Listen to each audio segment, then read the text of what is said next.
योगी महाराज, गर्मी बहुत तेज आ गई है, घर में अब तो ठंडक ही नहीं है। अच्छा है जो हमारे गांव के बाहर ये बरगद का पेड़ है, यहाँ आकर बड़ा सुकून मिलता है और वक्त भी कट जाता है आसानी से बातें सातें करके।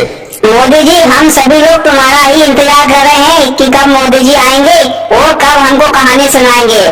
तुम्हारी कहानी सुनकर बड़ा आनंद आता है।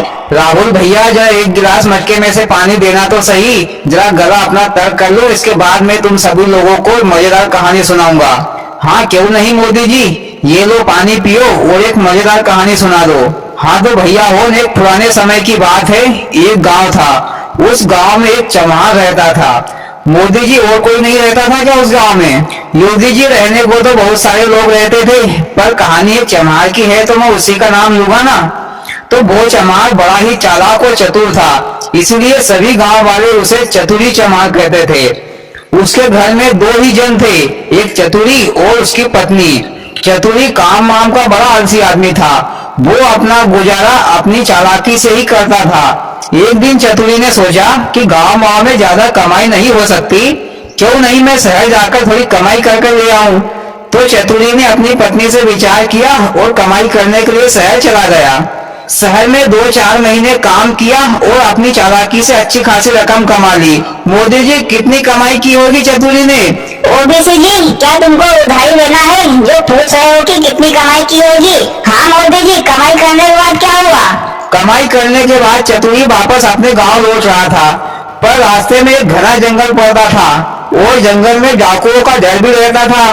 तो चतुरी ने एक तरकीब लगाई, उसने एक बुढ़ी ठुड्डी मरियल से घोड़ी खरीद ली, वो भी सिर्फ 500 रुपए में, और उसकी पूंछ में 500 रुपए बांध लिए और बाकी के पैसे अपने जेब में रख लिए और दोनों पैदल रवाना हो गए अपने गांव के लिए। मोदी जी, चतुरी पागल था क्या? घोड़ी खरीदी थी तो उस पर बैठ कर आता।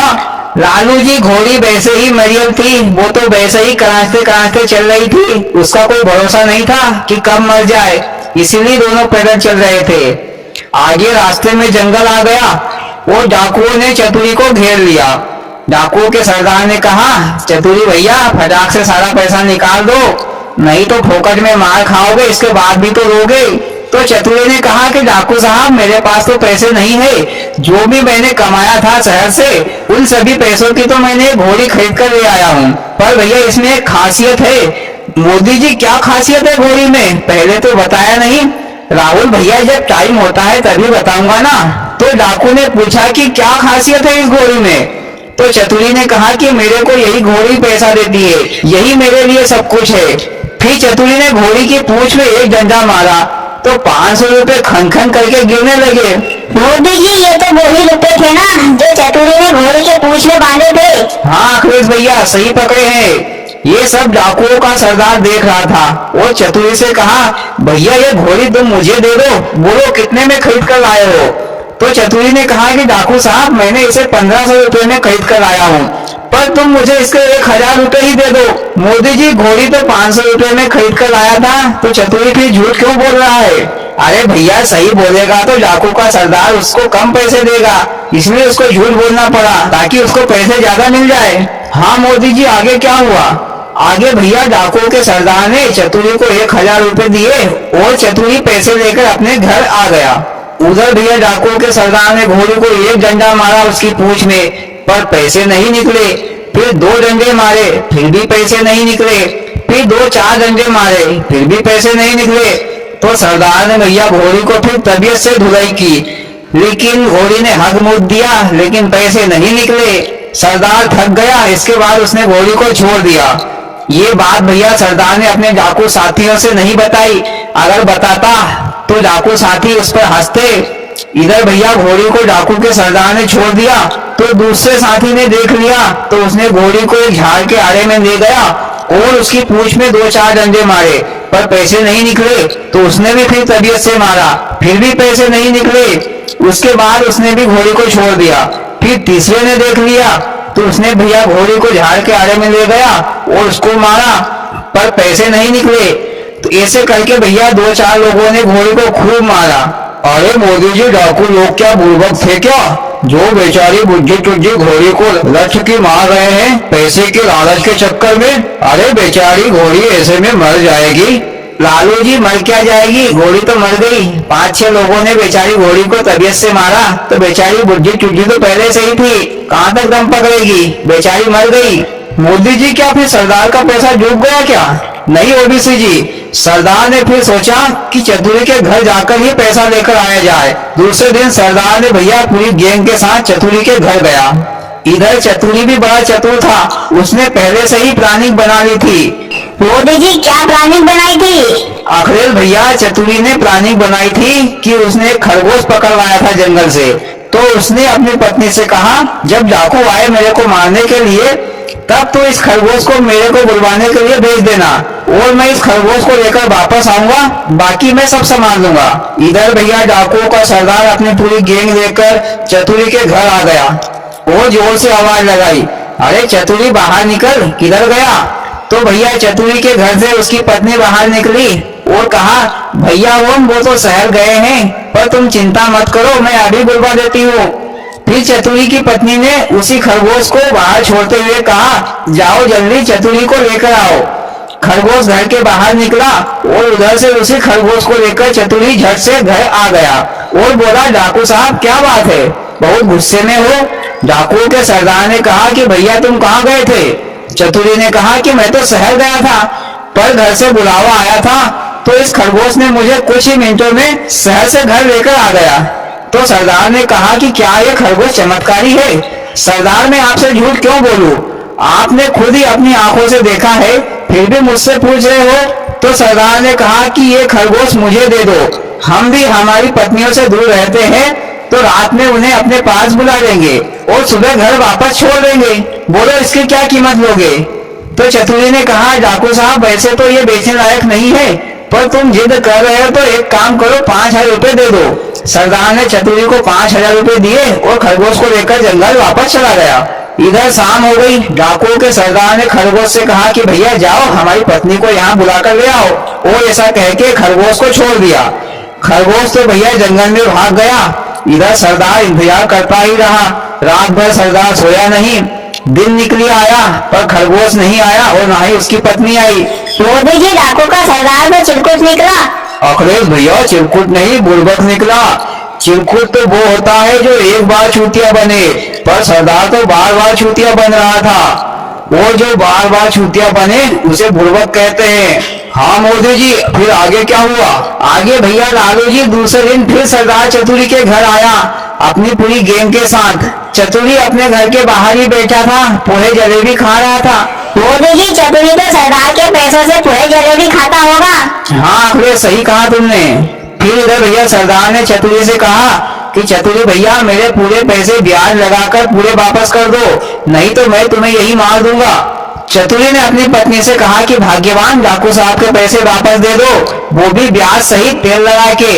तो चतुरी की पत्नी ने कहा कि डाकुओं के पैसे के तो तुम पोहे जलेबी खा रहे हो और घर में टीवी और फ्रिज लेकर आ गए हो, तो मैं कहाँ से लाकर दूं पैसा?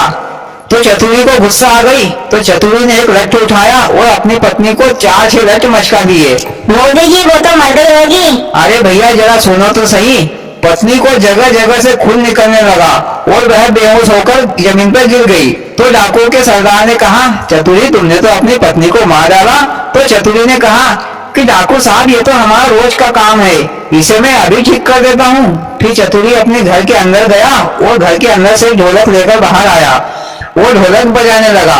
तो चतुरी की पत्नी ढोलक की आवाज सुनकर उठकर खड़ी हो गई। मोदी जी वो खून कहाँ गया जो निकला था चतुरी की पत्नी को?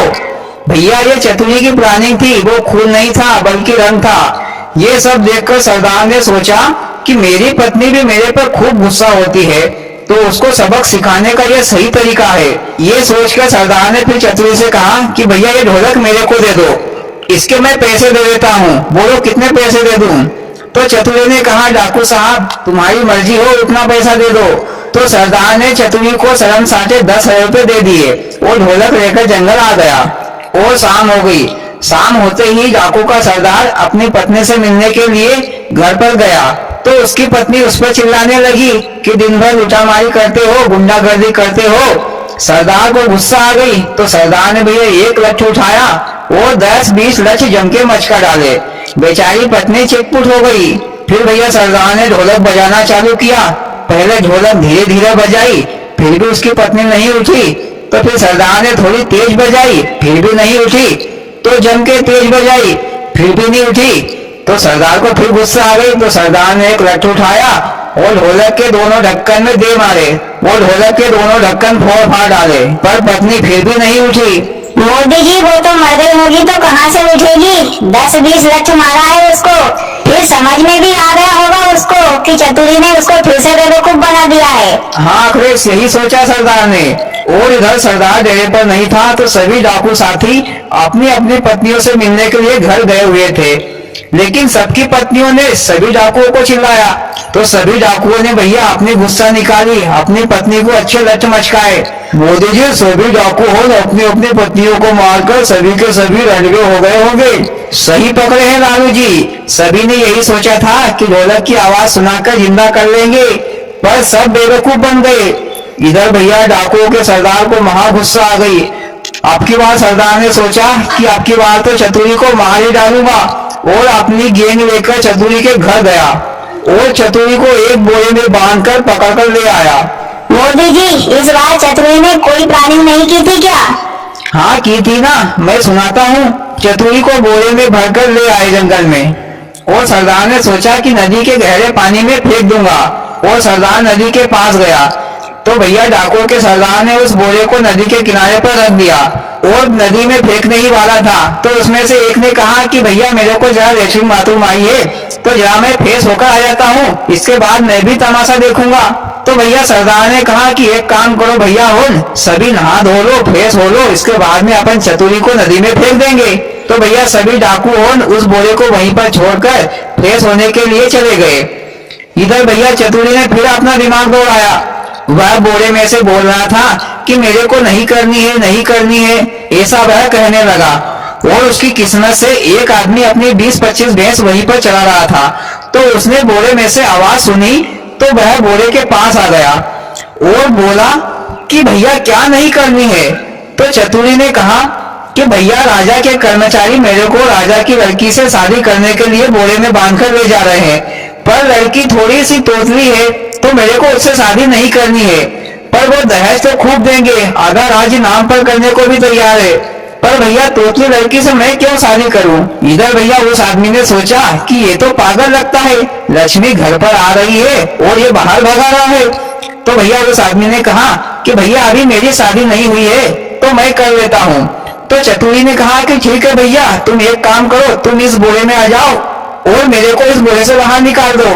तो भैया उस आदमी ने बोरे का मुंह खोला और वो खुद बोरे के अंदर घुस गया और चतुरी को बाहर निकाल दिया।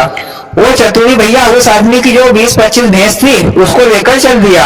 इधर भैया डाकू सभी नहा धो के फ्रेश होकर बोरे के पास आ गए और भैया डाकुओं के सरदार ने पूछा चतुरी से कि आप करेगा कि नहीं। तो बोरे में से आवाज आई कि हाँ करूंगा, वो तो शादी करने की बोल रहा था। इधर भैया सरदार को गुस्सा आ गई तो उसने जम के लात मारी बोरे में और भैया बोरे को नदी में फेंक दिया। और भैया इधर वो आदमी फोकट में ही मर गया लालच के चक्कर में। और फिर सभी डाकू लोगों वहां से चल दिए। तो आगे चले तो उन्होंने क्या देखा कि चतुरी भैया भैंस चरा रहा है। तो सभी डाकू लोगों चतुरी के पास गए और बोले हमने तो तुमको अभी अभी नदी में डुबोकर मार दिया है, पर तुम यहाँ पर भैंस चरा रहे हो।